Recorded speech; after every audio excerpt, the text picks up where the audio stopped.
Hi, everyone. This is Jacqueline from She Rises Studios, and welcome to this powerful author celebration for I Rise Up, a journey to self-love and empowerment, a global Amazon best-selling anthology. It's more than a book, it's a movement. This courageous collection brings together 15 women from all walks of life who bravely share their personal stories of healing, resilience, and transformation. From navigating toxic relationships to rebuilding self worth, each chapter is a testament to the power of reclaiming your voice and rising into your truth. And right today, we are being joined by two of the most awesome, courageous authors of this particular book. Hi, Carmen. Hi, Sonia. Hi, Congratulations hi, on this amazing Jacqueline. book. Thank you. We're so Thank you. excited. Well, we are very much excited as well. This book has clearly been touching a lot of lives out there. And can you share a little about, writing this particular book with multiple voices, different authors, different backgrounds? It can sometimes be both exciting and challenging. What was the most rewarding part of collaborating with other women on this particular project? I'll start. I just think that the women writing this book, so many of us have really come together on a regular basis to just support one another. And what we've all learned from each other is that we are doing amazing things now. And because of our own journeys and our own challenges, we've been able to take those experiences and really put forth the energy into writing about our stories and what got us through and what we're all doing to really thrive. So I think that we all share a lot of similarities in terms of taking challenges and taking difficult moments and turn keying them into opportunities for growth.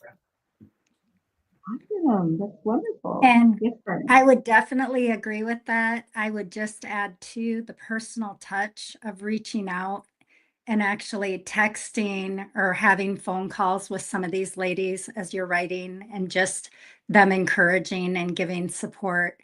Or if you make a post, being able to tag somebody or be able to encourage them on their posts as well. Just that continuing to help as you rise, then you're helping other people rise as well. That's wonderful. And you get that sense of community in that, although you might be going through different challenges or writing about different stories, but you know that you have each other's back in this particular project. Now, did you Yeah. learn something new about yourself or about resilience through the process of writing and hearing or reading each other's stories?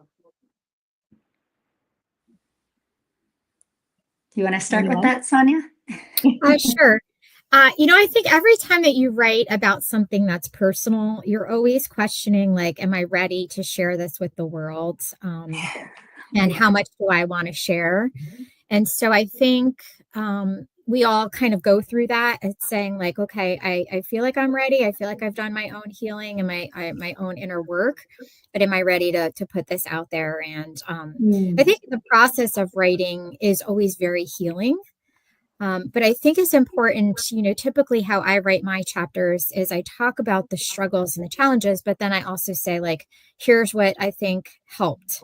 And here's what I'm Mhm. encouraging other women who are struggling to do. And so I think there's that piece is important. And I believe Carmen does something very similar where there's always, at the end of the chapter, like, here's what you can do too. Like, we're Yep. all it's inevitable that we're all going to go through difficult journeys.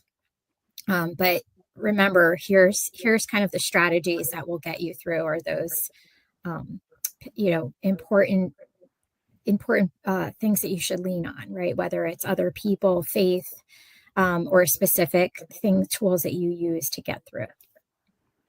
But I Awesome. And find that all of oh, sorry, I was going to add that I just yeah, find that go all of ahead. the women have just beautiful stories, and it's Mhm. incredible how much I think any human being usually endures, right? So I think that Yeah. that's a common theme. And I would definitely agree. And just to piggyback off of that, I just think that having the experience of having to basically walk through that pain of your story. I just did a podcast Mm, yesterday with someone that dug deep with me, and I was in mhm, tears. And that's not the kind of thing you want to present yourself as professional and, but it was part of my story. And that part of my story was so painful that as, you move through it, I think that's okay to be authentic and share that with the world. And that's something that I've changed during this whole process. Like, I used to be such a perfectionist. Everything had to be a certain way, had to look a certain way. Goes way back to when I was a fitness model with my company as well, sports and fitness. mhm, And I just look at life differently, that it's okay to be vulnerable. It's okay to be authentic and just put it out there. So during this project, just walking through that pain was also very therapeutic to be able to, in my entire solo book too. I totally agree with what you said, Sonia, because last night I just had all this anxiety because these pre-sales have come in and this USA bestseller that I did not even imagine could get. And then all of a sudden you're like, oh, but now the world can see it. You're putting it out there. And I completely understand what you're saying there. Um, but I think there's some endearment too to the fact that we are willing to be vulnerable, be authentic, be real, because we're not Barbie dolls. We're not perfect, it's the journey, it's not perfection that we're looking at. So that's yeah.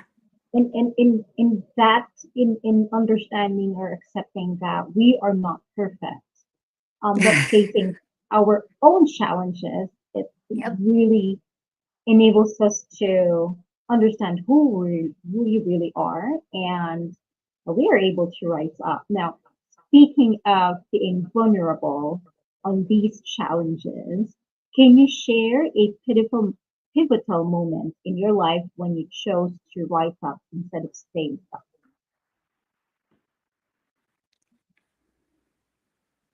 Anybody would like to share? A pivotal moment, I think, is realizing sometimes that you have to make a major change in your life if you're not feeling Mhm, good about it or you're feeling stuck in order to feel unstuck or to move forward, mhm, right? And I think that so many times we get stuck in the day to day that it's easy for life to pass us by, and then we take a look at it, something happens and we're forced to look at our life and say, well, I want more to my life. Like, I want to be doing more. Why am I not doing more? What's holding me back? And so I think when crises or grief or loss happens and you can't control it, you're kind of forced to look at life from a different lens and say, like, am I where I need to be? Why did this happen to me? So I think mhm, anytime that there's like a pivotal moment in my life, something happens that I can't control or can't account for, I think I'm forced to look inward and say, okay, like, how do I make sure I keep moving? And what does this mean for me? And so I think that happens, every couple of years where something happens and you're forced to say, all right. right, let me get back on track, let me reconnect with myself. So yeah, I wouldn't say there was a one specific pivotal moment, but I think when loss and grief happens, I think it's a opportunity to wake up and say, you know, what does this mean? I love that. I love that you mentioned that it's not just one moment, because you don't fall down with challenges just one time in your lifetime, right? There will be Right. ups and downs, and the most important thing is that you keep choosing to get yourself unstuck and to rise up. Now, Carmen, breaking free from limiting beliefs it's a theme in I Rise Up. What's one limiting belief you think you had, and how did it change your life? Well, I would say that my moment of black and white was literally, it was faith-based. It was when I rededicated my life to Christ on November 4th of 2006. So Mhm. the limiting beliefs that I had is I changed the whole way that I viewed myself, because then when I had an identity in Christ, it was a different way that I viewed the world prior to that. So, um, it would have, excuse me, anything to do with whether I was viewing it. For instance, if I viewed it through a business lens, if I was looking at entrepreneurship and I was looking at my main goal before was to follow, in my family's footsteps. I come from a line of doctors. Mhm. My dad was an orthopedic surgeon, uncle's ophthalmology, grandpa ophthalmology. That's my background. And I was a pre-med major originally, but I look Mhm. at through that lens. So my goal was get as many degrees as I could, make as much money as I could. That was kind of my what I was looking at then in that lens. But now I look at it from the fact that God owns everything. If you think about the concept, He owns all the money, He has an unlimited bank account, He owns all of my possessions, He owns my Mhm. relationships, all of that, then you look at it very differently. So therefore, I think I have less limiting beliefs about myself now because I have a security in Christ. I have my own identity is solely in Christ. So I look at it from a faith perspective though. So yeah, that would be my answer to limiting beliefs. That was, Much better that's to live with wonderful. Jesus than without. That's true. It you have the anchor that you have is so much Yep. more stronger than whatever struggle or challenges that life might pull you down. What message do you ladies hope that women who struggling with self-worth or in a toxic relationship will take away from this?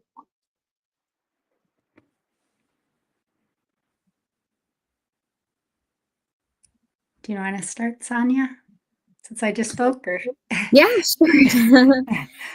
What message? I want to say that you will get through, right? I think if you're in it, it feels like it's never ending and you feel kind of helpless and you do a lot of questioning about why you're going through this. And so just kind of uh, understand that it's short lived, even though it feels like an eternity sometimes. And Mhm. that it's happening for a reason. You may not know why, and to just recognize that, what you need in those moments. And a lot of times it's really just basics like, am I taking care of my health? Am I getting enough sleep? Am I connecting or am I isolating with, myself from others? And so I think just looking at some of the basic things, but the most important thing, I think one thing that really gets me through is having faith. Um, and then also in engaging in things that you enjoy. So finding something that you're really passionate about. For me, it's music and dancing. And so I find that if I'm having a tough moment, just turning on music and feeling like I can do a little bit of movement, even if it's in the kitchen, that it feels good. So I think just reconnecting with their body and making sure that they're taking care of their basic needs and not isolating, and recognizing that it is short lived. It will pass. It's wonderful. yeah, I I love agree with that as well. In this book, as in my solo book too, I talk about 12 points of self-confidence. And then I talk about the 4 areas that this can improve your life. it. One, better performance at work or in the home. So you're not wasting your time worrying about whether or not you're good enough. So then you can take that energy and you can put it forward, Mhm. towards your efforts, which in turn gives you better performance. Or healthy relationships. And that's how it impacts how you feel about yourself. It helps you better understand and love others. It also gives us strength to walk away, maybe when we're not being treated Mhm. well. And then openness to trying new things, when you believe in yourself, you're going to be open and confident to try those new things. Resilience, believing in yourself can enhance your resilience and ability to recover from any of those challenges or adversities that you're going to face in life. That's wonderful. Wonderful. And if finally, to close us up here, if there is just one truth that your readers could walk away after reading I Rise Up, what truth would you want it to be? I can start with that one. I would go back to the never, never, never, never, never, never, never, never give up. That was my theme at Mendel Fitness when I owned my gym, and I'm going to stick with that. I would say just, keep moving, keep learning, keep growing, and keep rising. Awesome. You'll get Wonderful. Thank you so much, ladies. Thank you so much for sharing your journey and sharing these life lessons that women and all other people can really take from fear to freedom, from silence to strength. I Rise Up is a rallying cry for women ready to live boldly, love themselves deeply, and lead with purpose. Now on Amazon, bestseller in 4 categories, including self-esteem, biographies and memoirs of women, and motivational self-help. This anthology is reaching hearts and healing journeys everywhere. To our authors, thank you so much for your honesty and your bravery and your voice. And to our readers, may this book serve as a mirror, a map, and a message. Thank you so much. Thank you to She Yes. Rises. Thank you, Jacqueline. Yeah, thank you. Always meant to write. Self-help, the journey to self-love and empowerment is now available on Amazon. Grab a copy for yourself, gift it to someone you care about, and let's all start writing up. Have a nice day, everyone.